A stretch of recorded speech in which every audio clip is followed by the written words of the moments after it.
No, please, Rod. Look, that kid was a killer, all right? That wasn't a tinker toy in his hand. That was a machine pistol with twin carbies and all the trimmings, man.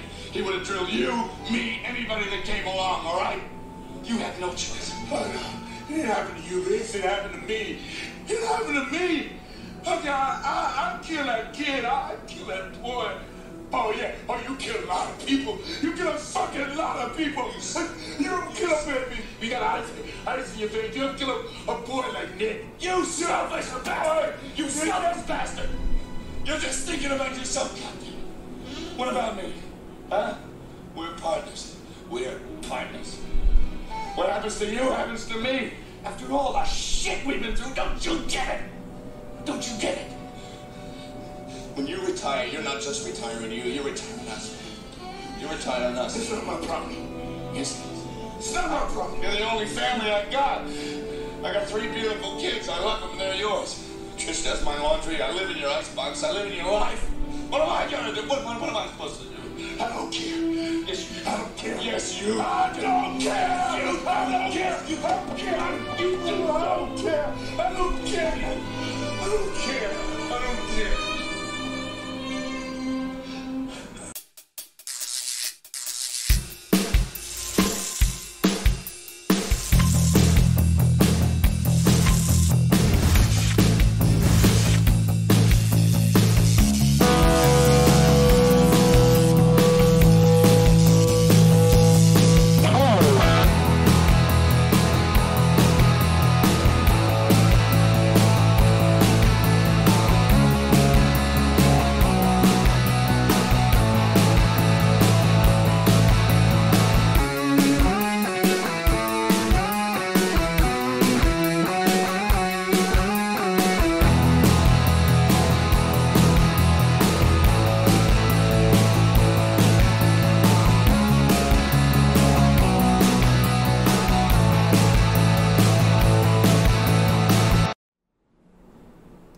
What's going on, ladies and gents in Cyberland? Coming back to you with another film review, and this time we're moving on to the third film of this series of buddy cops.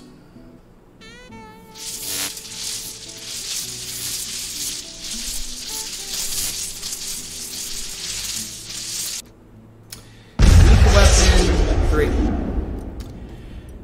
So,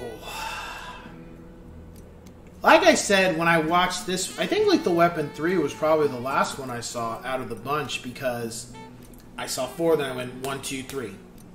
And of course, this film, I felt, with 1 and 2, the films were establishing a relationship and kind of, I guess you could say, finishing up some things that weren't resolved with what happened in the first one. Things that were mentioned and it opened fully in the second one.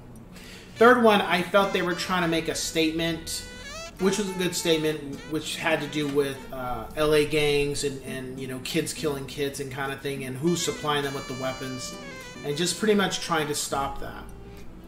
And along the way, we see that Murtaugh is getting ready to retire. He's kind of feeling some type of way about it. I don't think he really wants to do it, but at the same time, he feels like maybe it's the right course where he needs to be now.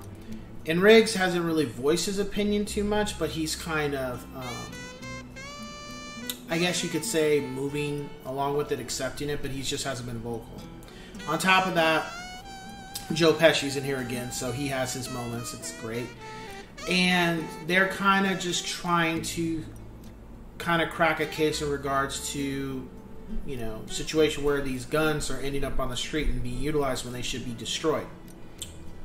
On top of that, we have the great Renee Russo, who makes her debut, and she's pretty much Riggs in female version, but I also feel like she's probably a little bit more aggressive. That it's almost like the way she is kind of how Riggs started out, and during the film, they kind of come to where they kind of come to an even playing field with how they interact with each other and how they actually start to feel about each other too. Because this is the film where, you know, Riggs ends up having a relationship again, after the second film, and that's that. Now, in regards to other cast of characters, we have cameos from people we've seen previously. On top of that, the villain is a gentleman named Jack Travis, and I felt he was good. I kind of feel like when I look at the villains for so far up to 1, 2, and 3, I felt he was just as good as the second villain, I would say, but I think Gary Busey was the best for the first film. But then, I don't know, he wasn't forgettable. He was good. As far as the story was good. The action was great. But this one was a lot more emotion behind it. Just in regards to what was going on in the film. How things transpired. And it also really peeled back the layers of what type of relationship Riggs and Murtaugh have established at this point in the series. I felt the action was good, if I didn't already just say that. The intro for the song for the movie by Sting, I love that song. That's a great song. That's a really, really good song. And I don't listen to a lot of stuff by Sting, even though I do like The Police to an extent. The comedy was good. Wasn't over the top. It wasn't as violent as 1 and 2. That's for sure. I felt 2 was probably the darkest of the films. At this point, I think they started to get a little lighthearted a little bit. And I don't think that was because maybe certain people of certain ages were watching the film. I just felt like they just lightened up a little bit. Because the first one was dark, but the second one was even darker. And I felt they probably want to just lighten it up a little bit. But it was still entertaining. It's I can't even, again, I can't rank the Lethal Weapon films as my favorite. Which one's my favorite? I just say I love all 4 of them. Like, I just look at them as just one big story, like chapter 1 through 4, and it's not even like I like one more than the other. Like some films I could do that for. Lethal Weapons, I love them all the same. But my rating is a little different. So for my rating of Lethal Weapon 3, I would give it. I give it 4.5 out of 5, yes sirs. I would give it higher, but I felt maybe the problem with Lethal Weapon 3 was that it was 2 things. One, you didn't see the family as much, which I kind of missed. I kind of missed seeing Murtaugh's family, but maybe, the great Richard Donner had his reasons, and they felt, whatever they did, they wanted to get to the main characters. Kind of felt it would have been nice to see them more in the film. As well as... Actually, I take that back. I think... Matter of fact, no. You saw them a lot more than maybe you saw them in the second film. I take that back. I think my only reason why I wouldn't give it a 5 is just, honestly, the villain...